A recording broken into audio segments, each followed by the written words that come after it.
On May 5th this year, a bus belonging to YY Bus Company crashed and caught fire at Makindu village on Katosi Road in Buikwe district. Ashraf Tresje, 28, was one of the passengers on that bus. Tresje was traveling to Mbale, where he owned a shoe shop. He recalls that when the bus crashed, it fell on his right arm, causing it to get broken above the elbow. He managed to find a broken glass to cut off the part that was still stuck under the bus in order to survive the fire.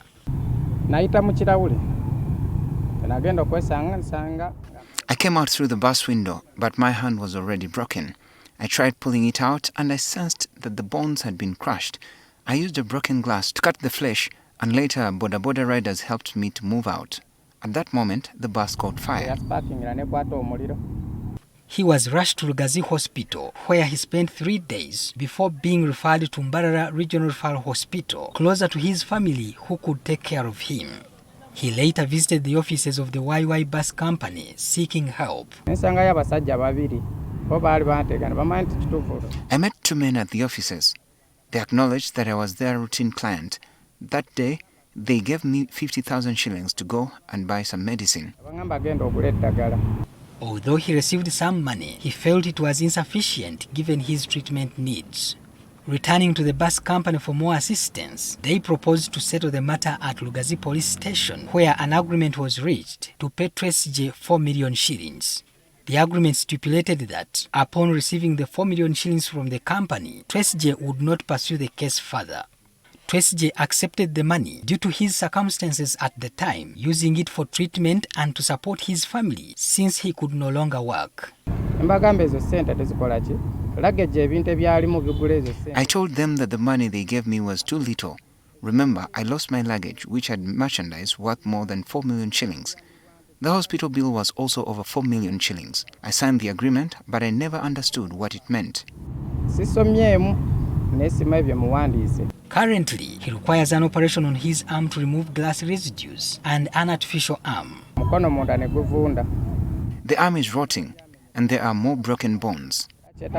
Despite seeking help from YY Bus Management again, Tresje was not given any attention as they believe the case was settled.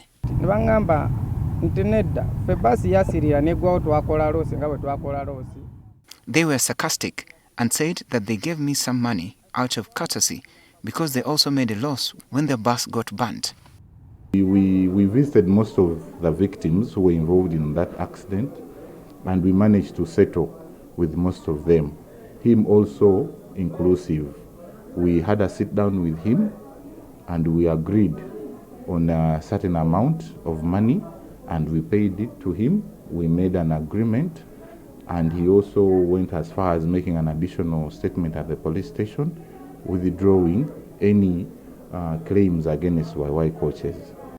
One Tresje Ashraf was compensated with 4 million Ugandan shillings. Made an additional statement here at CPS Lugazi, and he personally withdrew the case. For us as police, we have his file containing all his statements, including the additional statements. Job Kutesa, an advocate, believes that while the agreement appeared to settle Tresje's claims, the circumstances leading to the agreement should be investigated further. Did Mr. Tresje properly understand the contents of the agreement that was entering into? Had he gotten independent legal advice for him to enter into this agreement? 3, was he aware of the extent of damage he had suffered as a result of the accident? 4, was there duress or undue influence by the bus company or officials of the bus company that caused Mr. Tresje to enter into this agreement?